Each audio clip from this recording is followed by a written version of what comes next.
All right, guys, I had to call fire rescue. I got one in front of me, two behind me.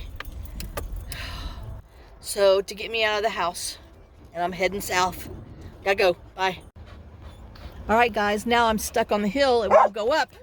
So they're gonna try to tow me up this hill, and this will be my last hill. I made it over the other little one. I told them just to push me, and they were like, no, shut up. And then the other neighbor's dogs are out, and my dogs are going crazy. I just need to get out.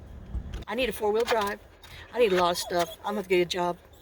Anyway, I just thought I'd tell you that these men are wonderful. Shut up. My dogs are crazy, and they're driving me nuts. They don't listen to me. They need to go to discipline school. Oh, so I'll talk to y'all later. Bye. And they're keeping me tied on to get me out of the hollow. So, my God. Anyway, my dogs are bad.